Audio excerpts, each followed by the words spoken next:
Order. Sorry about that. So this is the public hearing on the fiscal year 2017-18 fiscal year budget as proposed by the town manager and superintendent of schools.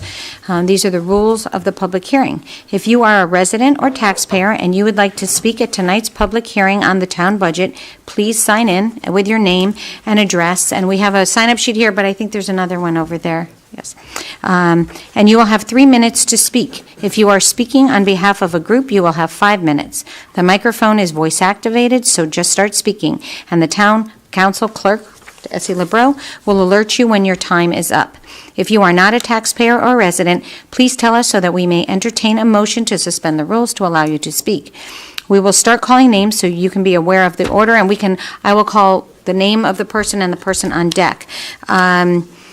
One thing before we do that, the roll call, we also, as the town council, we have control of the line item amount of the Board of Education budget. We do not have program jurisdiction over the program, the individual programs, just so you are aware of that. Okay, roll call, Ms. LeBreau. Mr. Barnes. Present. Ms. Cantor. Here. Ms. Kasperson. Here. Mr. Davidoff. Here. Mr. Dodge. Here. Ms. Hall. Here. Ms. Kerrigan. Here. Mr. Winograd. Here. And Mr. Williams. Here. Okay, we don't really have a presentation because we already had done that, and I don't know if Mr. Van Winkle, if you want to say anything as a quick summary. No, I think we'll just go there. There is a budget in brief on the table over here for people to read, and we did our budget presentations prior.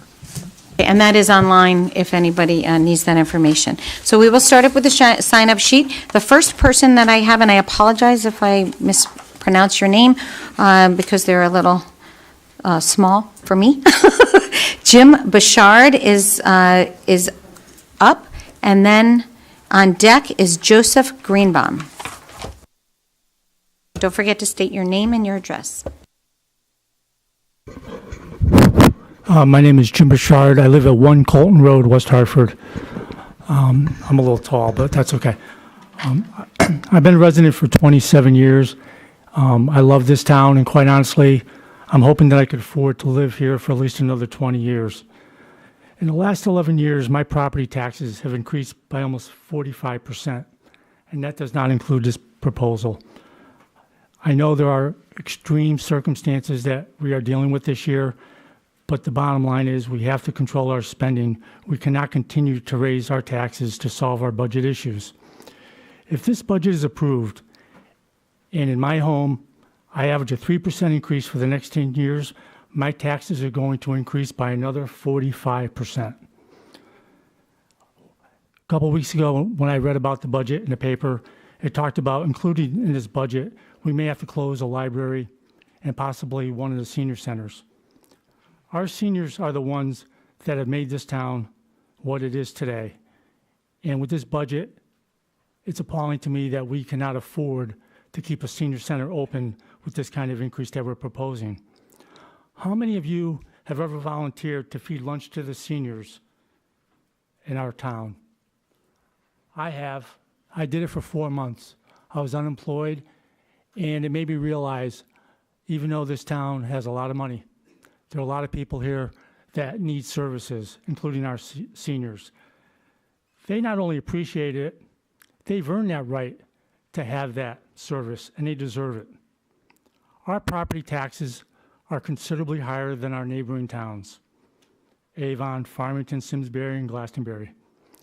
If we continue with these tax increases, not only are we going to force people out of this town, but the desirability for others to move to West Hartford will certainly decline. You know, it seemed like it was yesterday, but about 10 years ago, Blueback Square, we had many meetings. And one of the selling points about Blueback Square is it was going to improve our tax base. Unfortunately, my property tax bill doesn't look like that. We are also, with these budgets, having difficulty maintaining our services. Something is wrong, and we need to fix it. We can't spend. And I know within this budget, there are things that have been given to us out of our control. But we still have to look at our spend, go back to the department heads, and we need to come up with a more sensible budget so all of us in this room and in this town can afford to live here. We need to make difficult decisions, but that's quite honestly what we got paid to do. There may have to be some layoffs, wage freezes, and possible union concessions. But I ask the town council and everyone involved to please relook at this budget and make it affordable for the residents of West Hartford. Thank you. Thank you, Mr. Bechard. Joseph Greenbaum? I will not be speaking. Thank you, Mr. Greenbaum. Vincent Stantek, 101 Emily?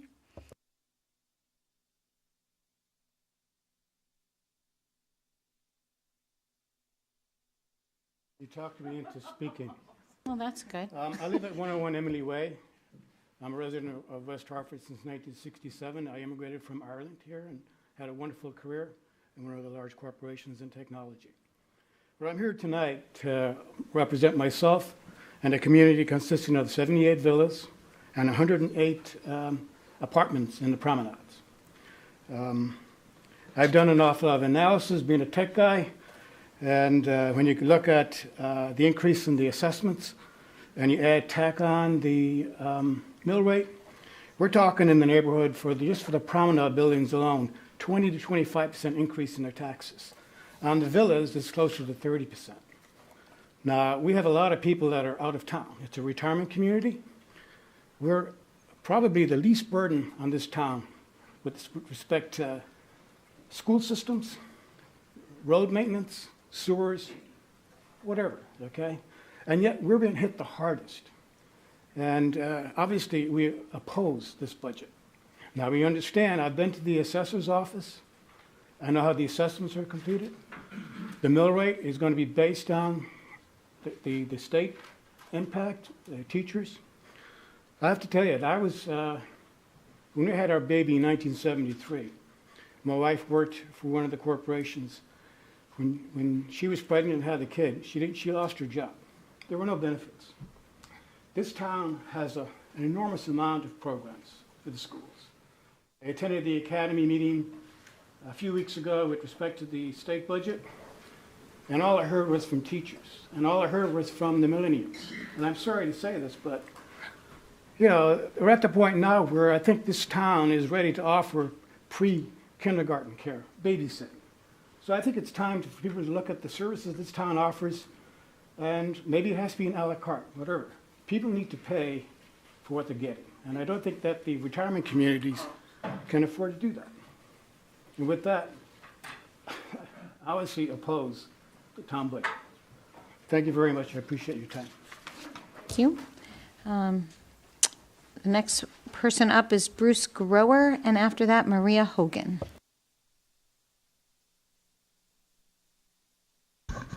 Hello, my name is Bruce Grower, and I live at 50 Brightview Drive.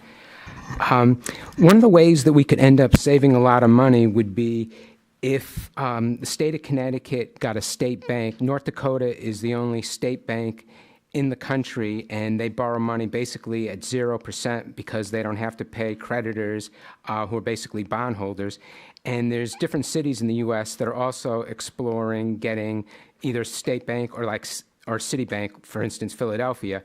That would save us a lot of money. There's a woman, her name is Ellen Brown, and she wrote information on this. So it's not like it's some idea. It is happening, and it would definitely save us a lot of money.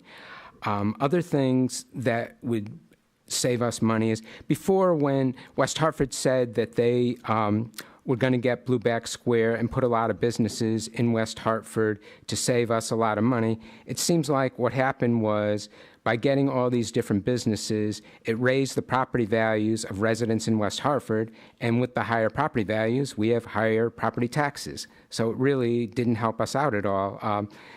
Basically, by putting more businesses here and increasing the property values, you're just driving more and more people out of West Hartford. Another thing is, I don't know how this would work. I know this is just the city of West Hartford, and it's the state of Connecticut that contracted the MDC, but if somehow we could get in touch with maybe some of the different state legislators and see if we can get rid of this semi-public-private organization, MDC, and just get a public organization, because they don't have our best interests in mind. There's no reason that we should be paying millions of dollars for the incompetence of the people in Hartford not being able to pay their bills. I'm sure everyone feels the same way, since on the budget sheet that you guys have, what is it, like a 26% budgeted increase because potentially we'd have to pay for the city of Hartford. And also, let's see, I attended another hearing where they talked about the potential of us having to pay a lot more money in the future for trash. One way that we might be able to save some money would be if we could have trash pickup once every 2 weeks instead of every week. And I don't know how this format originally came about, but it would really be helpful if, instead of us just saying different ideas and everyone at the council listening, if there could be time for, after each speaker spoke, that the council could answer some of the questions that we have. That way we could have interaction instead of basically just having a monologue where people like me just speak.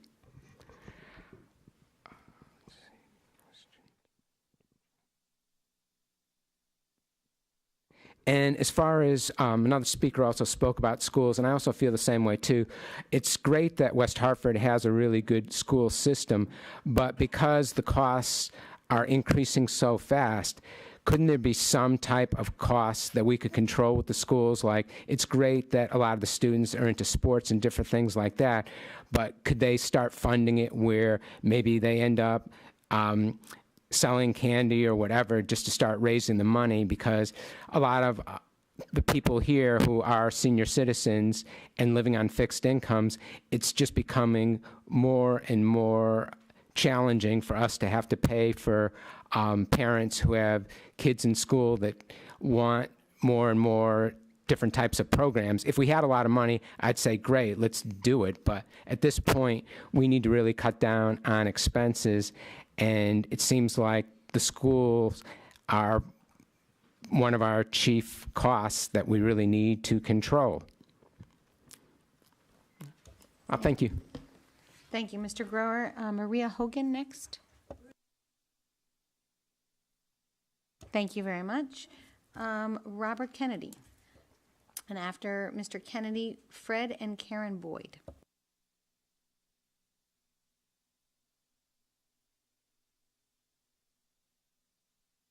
Good evening, Madam Mayor, members of the Town Council. My name is Robert Kennedy. I live at 65 Cassandra Boulevard, Unit 101. I'm here not only as a resident, but I was asked by Phil Walker, who was chair of the Senior Citizens Advisory Committee for the town, to address the council. The message is relatively simple. When you're making your decisions, especially in a very difficult time, which is not of your making, but you're stuck with the process. Keep in mind the seniors. As Vincent Staunton mentioned, at 1401, the apartment-style condominiums have gone up roughly 20 to 25%. Huge increase for seniors. And I'm concerned that an equal amount is being experienced by seniors in the town of West Hartford, no matter where they live. So please keep that in mind, because they're generally fixed income, and they certainly want to maintain their residence in West Hartford. They enjoy the community, and they contribute to the community. On the flip side of that, which makes your job that much more difficult, is on some of the cuts that were proposed. One was closing the Senior Citizen Center at Bishop's Corner, eliminating dial-a-ride, that type of thing. I know most of you are well aware of the programs at the Senior Citizens Centers. If you're not, take a look at the Seniors Bulletin or go to an open house. They do a tremendous job. It's seniors supporting seniors. A lot of volunteers are making those centers viable and provide a needed service to them. The seniors are getting hit in a number of different ways. CRT has cut back on the meals at the senior centers, as well as capping the number of meals. On a federal level, Meals on Wheels are threatened with closure. So there's a lot of activity that is negative to the seniors in the community. And I want to make sure that as you go through your process, please keep them in mind. Thank you. Thank you, Mr. Kennedy. Fred and Karen Boyd, do you want to speak? Or? Okay, no problem. Gary Muldoon. And after Gary, I have Emmett on Cassandra Boulevard. My name is Gary Muldoon. I live in 94 Ledgewood Road. I went to the meeting the other day, last week. We had our state reps, and everybody got up there and talked about how they want to save their programs. They seem to be missing the point. The state is a mess. The state is a freaking mess. I mean, we're rated as one of the worst states, the worst state by many, as the worst financial in the country. And that's the point. Now, and Sherry Cantor says, well, we don't want to have a town against town, but it is a town against town. It's program against program. And why did it get this way? Because we've dropped the ball. We need to go back and start thinking about government altogether, you know? Because when one girl says, she got up and said, well, people don't want to pay taxes. We're already paying the highest taxes. How much worse can it get? And people say, and I'm not a rich person, so I shouldn't be defending the rich people, but they say we make the rich pay their fair share. They are paying their fair share, and you can't soak them because they're going to just move out of state. That's what they're doing. They're going to move right out of state, and with the jobs and everything else, that's what's going to happen. That's what's been happening because we've been dropping the ball, and all you have to do, and you wouldn't mind, but there's so many scammy things going on in the state. All you have to do is look at the app for the pensions, $200,000 and $300,000 pensions. How did that ever get through? Who gets a $200,000 or $300,000 pension? Why did that ever get through? And I have to say it because it's close to home, our own ex-town manager, Barry Feldman, he got up there, he was making $260,000, and I don't mind that, even though he was making a $113,000 pension from us, $260,000 as one of the many vice presidents. And that's another scam. Our old state universities, they're money-making operations. That's what they are. Everything in the state is a money-making operation. Yeah, they do good. They provide services, but they're also making a ton of money. These people. We have to go back and rethink government altogether, right from. As far as our own town is concerned, you see it, massive overtime, all kinds of overtime. We got a lieutenant made $500,000 in 2 years. Does anybody think there's something wrong with that? I do. And I know somebody put that on the front page of the paper. I didn't do it. You know, why do we have 2 years to negotiate a contract with the fire department? Why?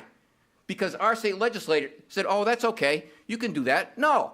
What purpose does that serve? I mean, there's so many scammy things going on in the state, it's not even funny. And they come out every once in a while, and you hear about them, but we probably don't even hear about a lot of the other things. But like I said, if all you do is look at some of those pensions, and then on top of that, they're going to get raises on those pensions? And they're going to get benefits with those pensions? Are you kidding me? We have to go back and rethink and start redoing government in general. You know, and like I said, yes, we have some big expenses. I think we should just cut right from, you know, the police department, the fire department, the seniors. Everybody's going to take everybody's going to take a hit. That's the fair way to do it. But we can't just keep on raising taxes, because we know now we're driving people out, and businesses too. So, my time not up yet? Okay. That's all I've got to say. Thank you, Mr. Muldoon. Okay, Emmett, so I apologize if I can't, Emmett, make sure you state your name and address. Keep my name a secret. Emmett McTeague from Cassandra Boulevard out off Farmington Avenue. I'm not going to repeat everything, especially the first two speakers said most of what I'm thinking.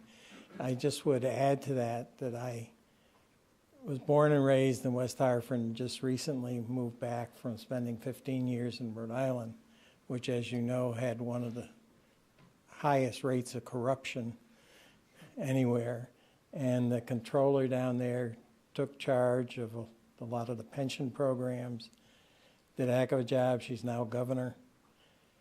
And she just persisted and stuck with the numbers and got reduction in so many costs. And I think did the citizens of Rhode Island a huge favor. And I don't know whether I can say it paid off for her because she's governor. That seems more of a burden. But I think that's the thing we're all looking for now is there some way for you to find ways to get costs down so that we, especially as seniors, can just maintain ourselves and continue to do well in this environment, because we love West Hartford. I've enjoyed it so much being back after being in Rhode Island, as much as I enjoyed the Rhode Island beaches. But I thank you for your consideration. Thank you. Mr. McTeague, is that how you said it? Mr.? Yes. Yeah, thank you. That is the end of our sign-up sheet. So if you would like to speak on behalf of, either on behalf of a group or for yourself, you can come up and state your name and address, and that's all. There's another more sheet.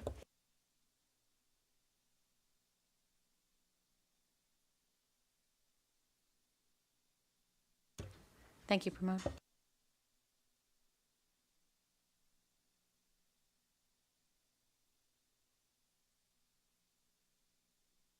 Okay, I have Krishna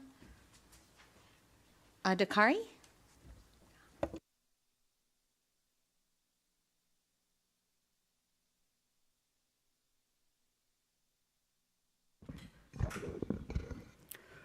Good evening. My name is Krishna Adhikari. Actually, this is the first time I'm here, and I saw this year's budget, and I'm interested to speak something about the budget. I have some observations. My presentation is different than previous speakers. I went through the budget as the small summary. I didn't go to the big budget. I saw some of the budget points, and I'm concerned about the proposed budget. First of all, my point is reduce police overtime related non-core programs. Actually, I love West Hartford. I've been here for 13 years. This is the 14 years, and this is the safest city and a nice city. Everybody loves to live in this city, and we feel secure in the city.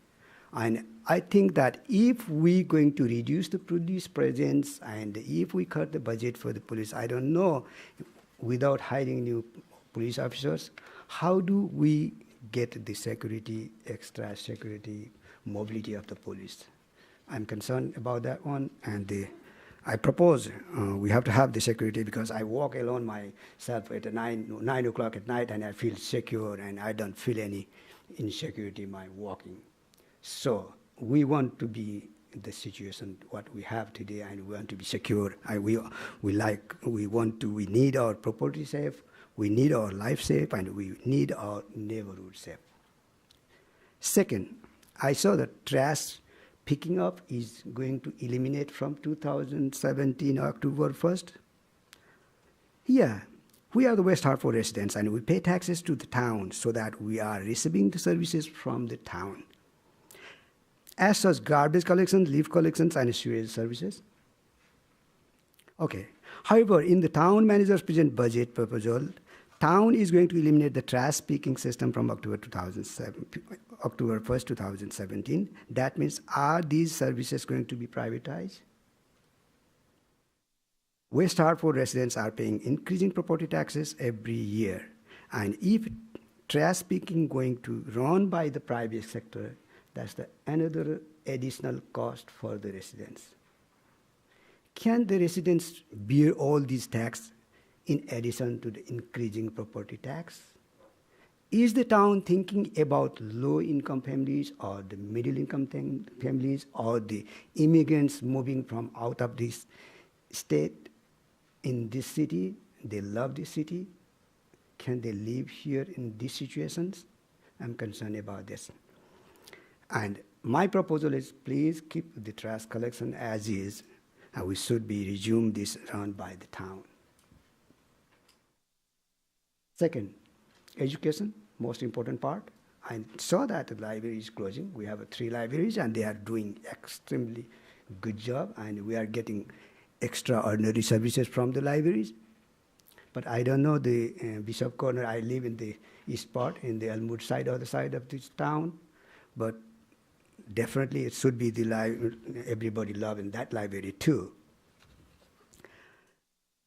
To provide the quality and accessible services to the residents, public library is one of the most effective institutions. If Bishop Corner Library is closed down as proposed in the budget, then traffic will be more on the main library. And finding parking place at the West Hartford Center is not easy. Everybody knows that. And the only accessible parking for the library users is the Isham parking garage and validating parking tickets at the library. The budget proposed to eliminate validating these parking tickets and the Noah Western Library.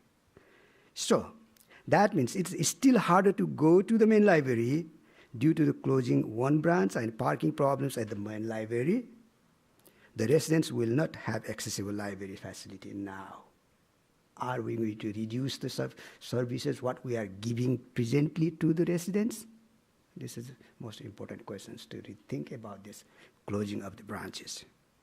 So my opinion is not closing down the Bishop Corner Library and continue validating the parking, at least for the library, 2 hours, 1 hour, whatever. Right now is 2 hours. Second, this is the fourth. Your time is up, so if you could just wind it up, that would be Can I get 2 more points? I have a group. Okay. Oh, yes. Okay. Okay. All right. I have a group. My group, anybody speaking? No. Okay. Closing West Hartford Senior Center. I'm almost a senior. My concern is, do we have enough senior centers in West Hartford for the seniors to live in? Do we have? Is this closing will not affect the seniors living now and in the future? And if they have enough living provisions, then it's not a problem for me. If the seniors will be suffered from the closing, that will not be fair to the senior citizens. Town has to take care of the citizens. Fifth, town of West Hartford is one of the town which welcomes all sorts of people from around the world. We are the welcoming city. This is welcoming town. People love to live in this town. However, due to expensive nature of business and its services and higher property taxes, it is hard to believe that the middle-income people can live in this town in future. I'm rethinking whether we're going to be here or not. Can we stay in these situations? Taxes increasing, if the garbage is going to privatize, and everything's, the price is going up, so the middle income and the lower income people will be suffer and will not be affordable to live in this town. Thank you, Mr. Finally, okay. Finally, town needs to find something, alternatives to get the budget, like making some sorts of income, like welcoming new business, making tourist-friendly towns, and cutting costs up on the non-productive sectors. So I would like to thank you, giving me a few minutes to speak. Thank you so much. Thank you, Mr. Adhikari. Okay, so that is the last person that signed up on the sheets. If you would like to come up and speak, you have 3 minutes. State your name and address.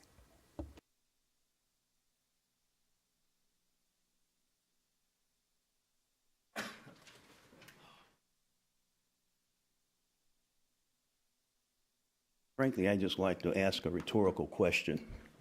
Can you just state your name and address for the record? Oh, I'm Thank sorry. you so much. It's Frederick Boyd, 65 Cassandra. As I said, I'd like to ask a rhetorical question. Whose bright idea it was to get rid of county governments? I'm from St. Louis.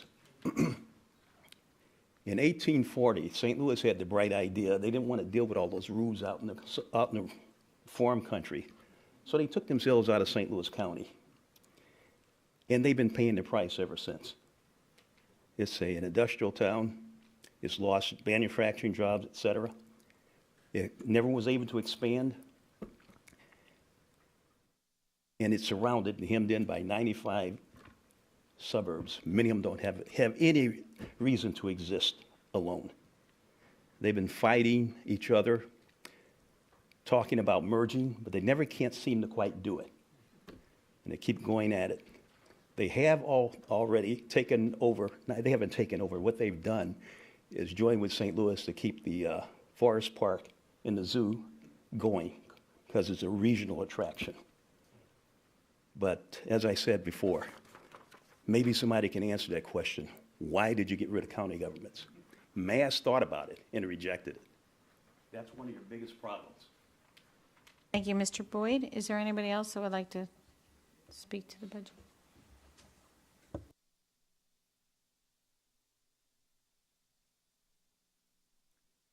My name is Pat Grinbaum. I live on 28 Banbury Lane. I'm here representing a library group, the New Yorker Magazine discussion group. And I have something to read. We are concerned about the budget reduction option to eliminate parking validation at the library. We are very grateful to participate in a public forum to discuss the budget. Our group has had a total attendance of over 2,000 people during the past 3 years, averaging 18 to 30 participants every week.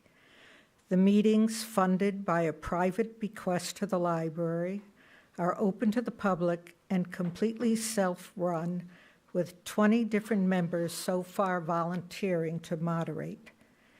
Our meeting has been called a signature cultural community resource of which West Hartford can be proud.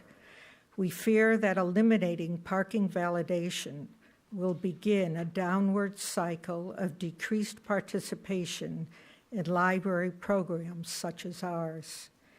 Many people, especially those with young children, retired people, volunteer tutors and their students, anyone on a limited budget might no longer be able to enjoy the many programs and services at Noah Webster. They would have to pay a parking fee for every visit. When the development of Blueback Square eliminated the free lot behind the public library, the town publicly declared its commitment and its promise to maintain free parking for library patrons, which is why you have the 2-hour parking validation in the parking garages. No public library in comparable Connecticut towns charges patrons for parking. And we, as taxpayers, support the public library. We shouldn't have to pay an extra fee to use it. I hope you will take this into consideration. And as you all know, a huge percentage of the West Hartford community uses the library. And please consider your decision to take away the free parking for the library. Thank you. Thank you, Mrs. Grinderbaum.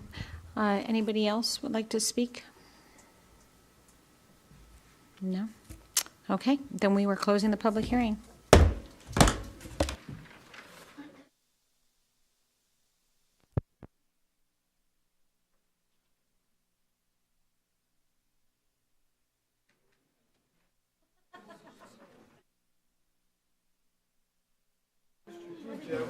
Yes, sir.